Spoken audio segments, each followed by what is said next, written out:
Sin presencia de la oposición, la presidenta Michelle Bachelet promulgó la reforma laboral. En Chile Vamos dijeron que no estaban dispuestos a participar de la entrada en vigencia de una mala ley. Y si bien el gobierno calificó como un avance la regulación de las relaciones laborales entre empleadores y trabajadores, reconocieron que la reforma no terminó siendo lo que ellos habían propuesto e hicieron un llamado a Chile Vamos a hacer una oposición más bien constructiva. Porque esto es noticia.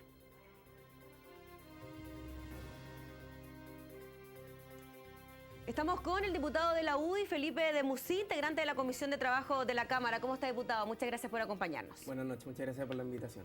Diputado, ¿así de mala era la ley que la oposición decidió no participar en este acto que podría ser considerado como republicano?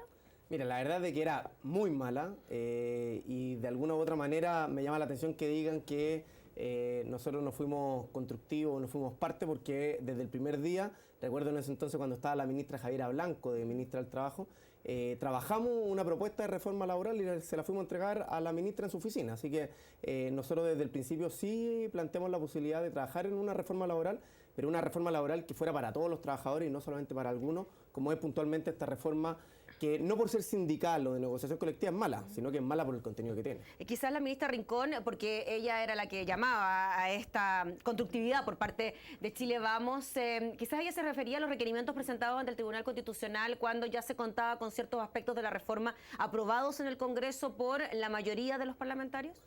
A ver, hay que entender de que la reforma laboral y todas las otras reformas se han aprobado básicamente por la mayoría que tienen en el Congreso, la famosa retroexcavadora. Sí, esa es la verdad.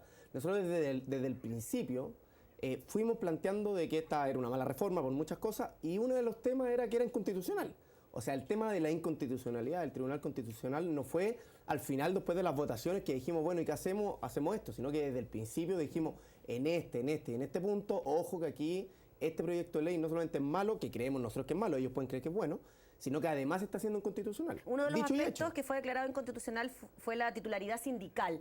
¿Por qué ustedes consideran que la titularidad sindical le hace mal a las relaciones laborales en nuestro país? A ver, lo primero, no es que nosotros lo hayamos dicho, sino que lo dijo el Tribunal Constitucional. Partamos por eso. Segundo, nosotros creemos que todos pueden negociar con el empleador, no solamente los sindicatos. Lo puede hacer un trabajador por sí solo, lo puede hacer un grupo de trabajadores que se juntan para negociar con su jefe. ¿No le quita piso al sindicato el grupo negociador actuando de forma paralela? Nosotros personalmente creemos de que es el derecho del trabajador y no el derecho del sindicato. Entonces, si tú te paras al lado del sindicato y dices, bueno, busquémosle los derechos del sindicato, uno podría decir, sí, efectivamente, un grupo negociador o un grupo de trabajadores podría quitarle, entre comillas, peso. Pero por otro lado, si tú te pones en el lado del más del 80% de los trabajadores en Chile que podrían estar sindicalizados y que no están sindicalizados, te tienes que poner del lado del derecho al trabajador. Y el derecho al trabajador es que si lo quiere hacer solo la negociación, que lo haga solo. Si lo quiere hacer con un grupo de trabajadores, que lo haga con un grupo de trabajadores. Y si lo quiere hacer con un sindicato, que lo haga con un sindicato. Aquí, de alguna u otra manera, el gobierno, particularmente la CUT y el Partido Comunista, ha dicho que esta era una reforma para darle más peso a los sindicatos. Yo recuerdo justamente en la época que se discutía la reforma laboral, vino Lech Walesa, que fue un gran dirigente sindical, presidente de Polonia, quien terminó inclusive con el comunismo en Polonia y de ahí se empezó un poco a desencadenar y terminó con la caída del muro de Berlín. Y él justamente decía, o sea, el sindicato tiene que atraer por sí solo y no porque haya leyes que finalmente te obliguen indirectamente a ser parte del sindicato. La ministra Rincón, dentro de su argumentación, decía que las empresas que tenían mejores condiciones laborales para sus trabajadores, que tenían mayor cantidad de derechos adquiridos a través del tiempo, eran aquellas que contaban con un sindicato más bien contundente. ¿Usted cree que ese escenario refleja lo que ocurre más bien con las grandes empresas en nuestro país que con las pequeñas y medianas empresas, por ejemplo? A ver, efectivamente la tasa de sindicalización en nuestro país es mayor en las grandes empresas que en las medianas y que en las pequeñas, obviamente. Hay que decir que la tasa de sindicalización de nuestro país está muy en el promedio de la OCDE, o sea, no es que nosotros seamos un país que no tengamos sindicatos. Y si tú me preguntas a mí, si yo fuera empresario y tuviera una gran empresa, yo me gustaría tener un muy buenos sindicatos. O sea, ¿Y no habría que propiciar leyes para que existieran entonces estos buenos sindicatos? De todas maneras, pero tiene que ser voluntario.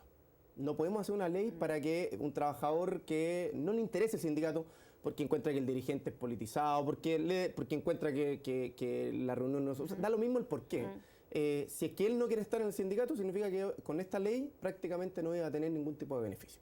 Y iba a tener que decir, ¿saben qué más? Me voy a meter al sindicato porque si no me quedo afuera.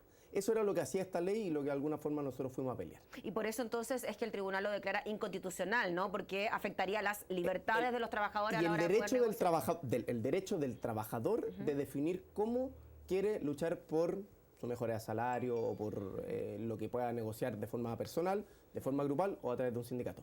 Y no pensar de que aquí el derecho inicial es el derecho del sindicato, sino que es el del trabajador. El derecho del trabajador a ser parte de un sindicato.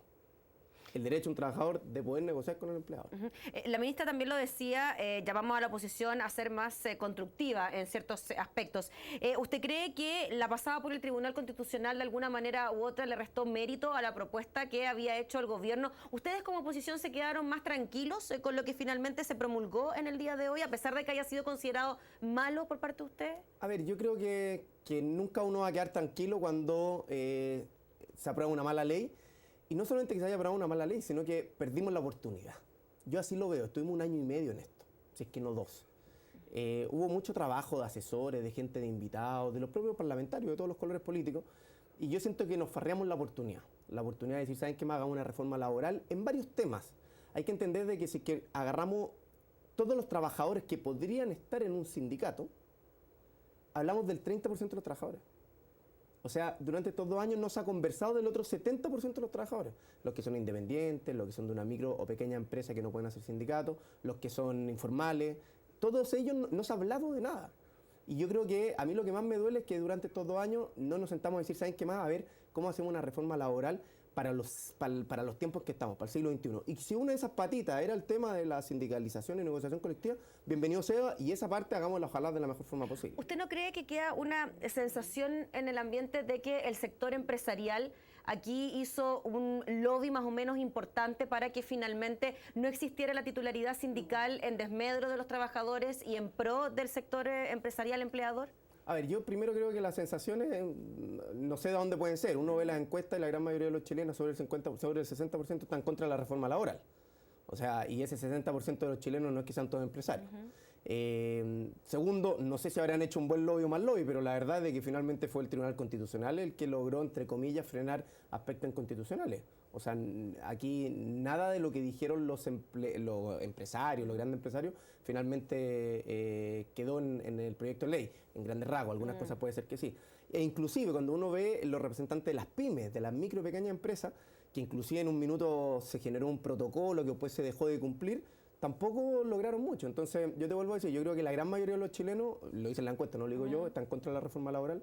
Yo creo que si hubo lobby, no hubo lobby, que hoy en día además está arreglado por ley, yo creo que no surtió ningún tipo de efecto, y nosotros lo del Tribunal Constitucional lo dijimos desde el primer día. Entonces tampoco el gobierno puede venir a decir que al final da lo mismo, mal perdedor o lo que quieran, fuimos al Tribunal Constitucional, lo dijimos desde el principio. ¿A usted le acomoda o esta figura del Tribunal Constitucional actuando como una especie de tercera cámara, como lo han dicho desde la nueva mayoría, a la hora de quizás rechazar algunos aspectos que en el Congreso sí tuvieron la mayoría para poder convertirse en ley? Mira, es interesante porque, primero, hay mucha gente que no sabe lo que es el Tribunal Constitucional. Inclusive cuando ocurrió esto empezaron a decir, no, es que ustedes lo están ocupando un poco como la tercera cámara o como la taja goles, se podría decir. Sí, menciona la cantidad de veces que la nueva mayoría acudió también al TC. Entonces, sí, primero partamos. Tribunales constitucionales existen en muchas partes del mundo. O sea, no es que Chile sea un país raro. Segundo, el típico argumento de alguna gente como más ideologizada de un sector es que la dictadura, bueno, el Tribunal Constitucional no se creó en la dictadura, se creó en la época de Allende. Y si además uno analiza desde la vuelta a la democracia, todas las veces que uno ha ido al Tribunal Constitucional, la nueva mayoría y concertación han ido un par de veces más que la oposición. Entonces, yo creo que es una instancia que es totalmente legítima. Yo creo que es una instancia que siempre es discutible o evaluable, cómo eligen a las personas, si debieran tener más o menos quórum, si debiera haber otra forma. Pero yo creo que un Tribunal Constitucional le hace bien a un país que sea, entre comillas, un tribunal que de alguna u otra manera no sea politizado y pueda velar porque se cumpla la Constitución. Diputado, hoy día cuando se hizo la ceremonia de promulgación de la ley, no habían representantes de la oposición, pero sí habían representantes de la nueva mayoría. El presidente del Partido Comunista decía que se quedaba con una sensación de dulce y agrasa en relación a lo conseguido. También el senador Letelier decía que era un avance, pero que en realidad no era la reforma que ellos también hubiesen esperado. En su sector también no quedaron conformes con la reforma. En la CUT tampoco quedaron tan conformes. Los empresarios diputados tampoco. Ustedes como oposición, ¿cómo ven esto para el gobierno de la presidenta Michelle Bachelet? Que una de las reformas más importantes, emblemáticas, promesas de campaña, se transforme en una semi-reforma del que no todos están muy contentos. Bueno, primero hay que recordar que de las promesas de esta Biblia que tenía la presidenta Bachelet cuando entró al gobierno, la reforma laboral como tal no era una de las reformas importantes, y ahí fue tomando peso y todo el tema. La verdad es que ahí te das cuenta, o sea, que después de 2 años de tramitación, de recursos humanos en términos de asesores, gente que fue a Valparaíso a exponer, etcétera, etcétera, que hoy en día tengamos una reforma que todos creemos que es mala. Unos porque creen que debería haber sido más para un lado, otros porque creen que debería haber sido más para el otro. Yo creo que lo que faltó fue, o lo que imperó, fue justamente el tema de la retroexcavadora. Y yo creo que aquí lo que se debiera hacer es justamente buscar más acuerdos. Al final, cuando yo le decía al ex ministro Arena en la reforma tributaria, se lo dije a la ministra Javiera Blanco y a la ministra Rincón con la reforma laboral, que a mí me tocó estar en esas 2 comisiones, en esas 2 discusiones. Cuando uno hace una reforma, que ojalá dure 30, 40 años, pues no vaya a andar haciendo reformas laborales cada 10 años, no tiene lógica. Puede ir haciéndole modificaciones, sí, claro. Pero ¿por qué no hacer algo que se llama republicano? O sea, algo que de alguna forma represente a la mayor cantidad de personas, y no simplemente por tener una mayoría, que la tienen, y se la ganaron fair play democráticamente, finalmente ocurre lo que termina pasando. Y te vuelvo a decir, no soy yo ni la oposición el que dice que es mala. O sea, el 60% de la gente cree que la reforma laboral es mala. El 70% o más cree que la reforma tributaria fue mala. Entonces, de alguna u otra manera, y eso no pueden decir de que porque una persona, un diputado como yo u otros, vienen a programas de televisión, explican un poco y que nosotros le lavamos el cerebro a la gente. Diputado Felipe Musí, le agradecemos enormemente por acompañarnos, que esté muy bien. Muchas gracias por la invitación. Gracias. Nos separamos, hacemos pausa y volvemos. Quédese en esta noticia.